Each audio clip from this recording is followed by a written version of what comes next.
Usuke waqala yini ukucabanga ukuthi kungani abanye abantu bebukeka bexhuma imali kalula ngenkathi abanye bebhekelela ukukhokha izikweletu ekupheleni kwesikhathi noma bephusha nsuku zonke? Ngizoba nokuthi kuchaze kahle, okungase kukushaye indiva, akukho imizamo ethile ekwenza uwine imali. Empeleni ngaphandle kwalokhu engizokukhombisa manje, ngeke uphumelele imali yangempela. Ngiyazi engikushoyo. Ngiphile ngalokhu. Ngangiphoxekile, nginemali engalindelekile, ngilahlekile. Kwakungemva kokuthola lokhu ukuthi konke kwashintsha. Imali ikhona yonke indawo. Kukho okungaphezulu kokwanele okuzungeza emhlabeni. Kodwa umbuzo wangempela uthi, kungani ibonakala ifike kalula kubanye abantu, ngenkathi abanye bahlala bethwele izinkinga noma ngabe bazama kangakanani? Impendulo ikwi-frequency. Imali ine-frequency ethile. Njengoba ukukhanya, umsindo, kanye nomzimba wakho. Futhi iningi labantu, ngaphandle kokwazi, liphila ngaphandle kokuvumelana nale frequency. Bazama ukwenza imali ibezoza kubo ngokusebenza kanzima, amahora angeziwe, imizamo eyengeziwe, kodwa bahlala bephosa imisebe yokushoda, ukwesaba, ukungabaza, isono. Futhi isikhala esiphendula kumisebe, hayi kumzamo, ibuyisela kuphela okukhona kuzo. Kwakuwukuthi okungiphilelwe. Kweminyaka, ngangiyilowo ofunda ukwenza konke kodwa ngiphosa izikweletu. Ngithole izinkulungwane ezine zamarandi ngonyaka futhi ngibhadlile izinkulungwane eziyisithupha. Ngangazi ukuthi ngenze njani, ngibona noma ngabe kuphi. Kwaze kwaba isikhathi umuntu engiphakamisela umbono owayebonakala engalungile, ukushintsha ifrequency yami. Ngangingenzi kahle ukuthi kusho ukuthini lokhu. Kodwa wangitshela, uma ushintsha indlela ocabanga ngayo, ushintsha imisebe yakho. Futhi uma ushintsha imisebe yakho, ushintsha izimo zakho. Kusukela lapho, ngaqala ukwenza okuthile okusha. Ngabhala injongo kathini. Izinkulungwane ezingama-25. Ngangingenayo indlela yokuthola lokhu. Ngangingazi muntu onayo. Kodwa ngenza. Futhi ngaqala ukufunda leyo khadi nsuku zonke. Ngangingakabi nohlelo. Kodwa ngaqala ukufaka imizwa yokuthi lokho bekuyinto engiyiphilela ngaphambilini. Futhi le mikhuba yokwenza kwansuku zonke yaqala ukushintsha konke. Nguye owafika kwami. Ngaqala ukubona izinto engangibona okungenzakali ngaphambili. Kwakuyilapho ngizwa umuntu ekhuluma ngezinkonzo zokuhlanza amahovisi.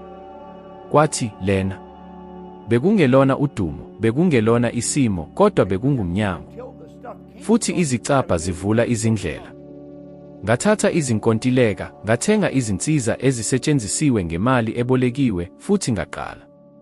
Akukhathalekile ukuthi kwathatha isikhathi eside ngaphambi kokuthi ngiqale ukufaka izinkulungwane ezine kumphumela.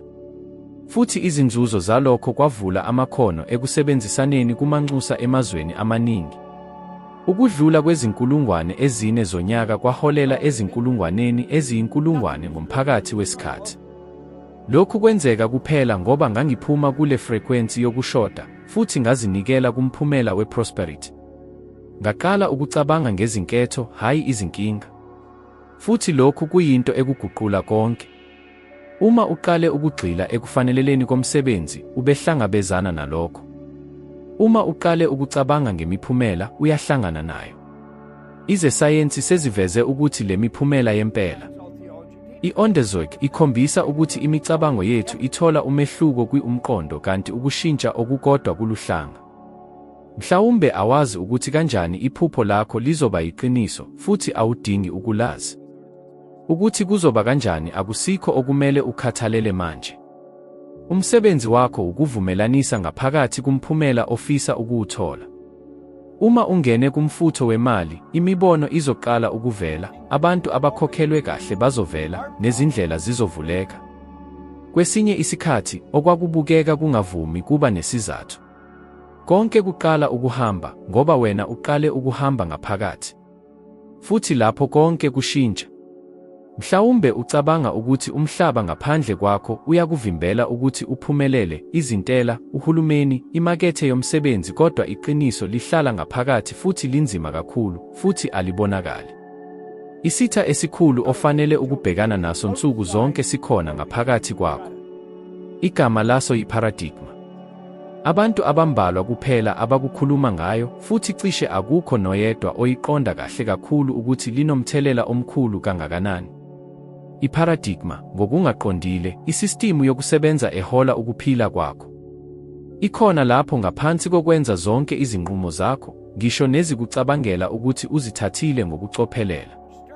Iparadigma imisa ukuthi ungakanani umvuzo ohloswe ukukuthola. Iklama imikhuba yakho, isikhashana sakho, imizwa yakho futhi kakhulu into ocabanga ukuthi ungakwazi ukuyenza. Qaphela lokhu, iparadigma ayilutho ofuna, iyona okholelwa kuyo ngaphandle kokwazi. Iqale ukwakheka ngesikhathi ube nomntwana. Lapho bekukhuluma ukuthi imali ayikhuli emahlathini, kufanele uhlupheke ukuze uphumelele, lena into engeyona yethu. Ulalele lokhu izikhathi eziningi kube yinto engokomoya futhi ethokozisa. Iqiniso elithule, elingabonakali, kodwa linamandla okuphatha izenzo zakho. Ukephina umuzwa wokuthi wenza konke okusemandleni, kodwa kuba sengathi kukhona okukhuphukayo okuphendukela emuva. Lezi zimpilo eziphindaphindayo, uqala ukuhamba phambili, kodwa ngokushesha, uphonsa konke, noma ungaphasi umkhawulo othile. Lokho kuzoba iparadigma. Kuhlale kumqondo wakho, thawa, wamaphakethe wakho. Akukho okungaphezu kwalokho okuhamba ngaphandle, uma kwenza ukuthi kusetshenziswe ukunciphisa okungaphakathi, kulungisa zonke izinto zibe emkhakheni ongalungile. Futhi iningi labantu lihlala kanje. Bakhala ngokuthi ayikho into ethuthuka, kodwa abaphumeli ukuthi kubalulekile ukuguqula okungaphakathi. Kungakanani ubona umngcono ngemuva kwemisebenzi engcono bese ukhula kakhulu. Phinda ukuthi ungathola amajenamnezelwe, weqa ngaphandle ukuya phasi ucabanga izindawo ezenzakala kunjalo. Indlela ophila ngayo isikhathi sakho idinga konke.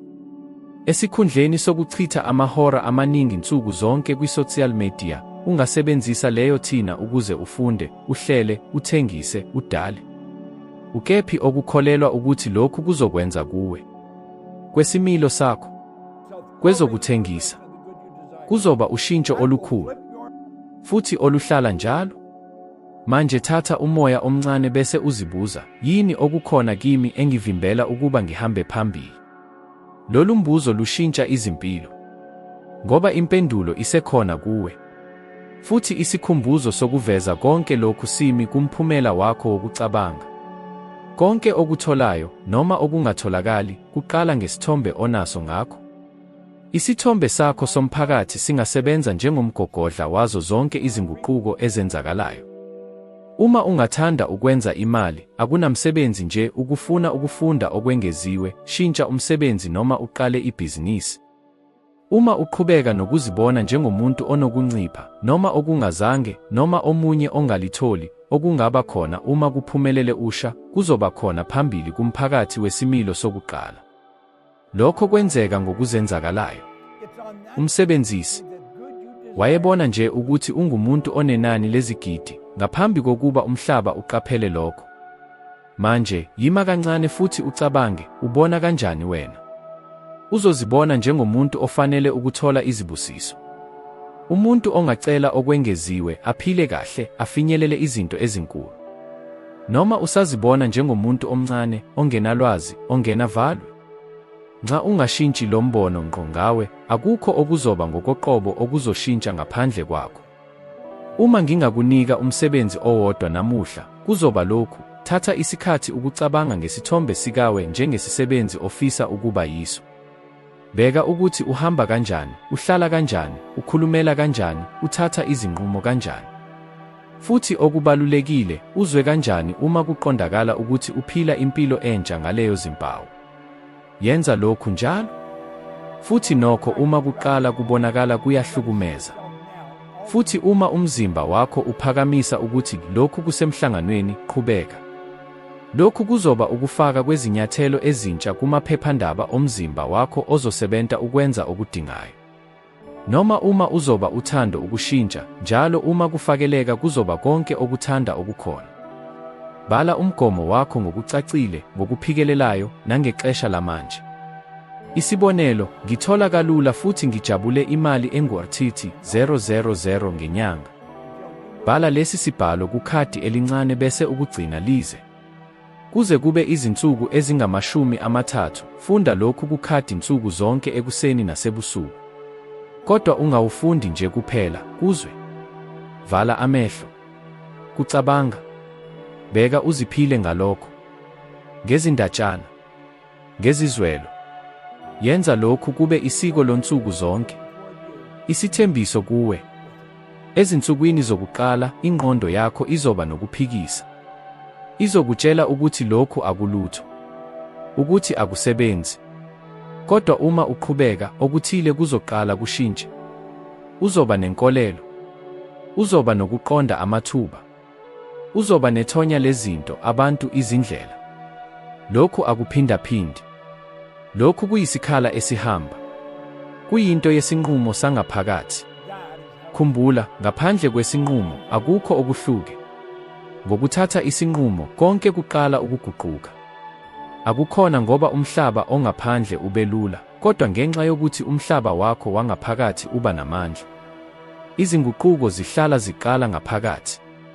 Ukephile isikhathi eside kakhulu, ulinde isikhathi esifanele, ulinde ithuba elihle, ulinde ushintsho oluthile. Manje sekuyithuba lakho ukudala lelo thuba. Ukuthatha isinqumo. Ngoba uma unquma ukuphila kuyaphendula. Konke kuqala ngaphakathi kwakho. Akusikho umhlaba odumileyo onquma ukuthi uthole malini, kodwa isilinganiso osithumele, isithombe osinayo ngawe, izimiso osizigcinayo ngaphakathi, futhi okubaluleke kakhulu, isinqumo osithathayo ngalokho ofuna ukuba yikho kusukela manje. Uma uqonda lokhu, ngokweqiniso, awusayidingi inhlanhla, izimo, noma imibono yabanye. Uba umdali ocacile wesimo sakho. Futhi uma uzizwa ukuthi lezi zisho zithinta into okukhuluma ngayo, bese isinyathelo esilandelayo siba neqhaza. Manje, ividiyo elandelayo isivele ibonakala esikrinini sakho, lapho sizoba nesinyathelo esilandelayo sokuthuthukisa ubuhlakani bakho nesimo sakho. Uzoba ngaphezulu kuka-one ophumelela uma usukhona namuhla. Le eyodwa, ngosuku nosuku, izoshintsha konke. Ngiyabonga ngokuba lapha nami. Sizobonana kuvidiyo elandelayo.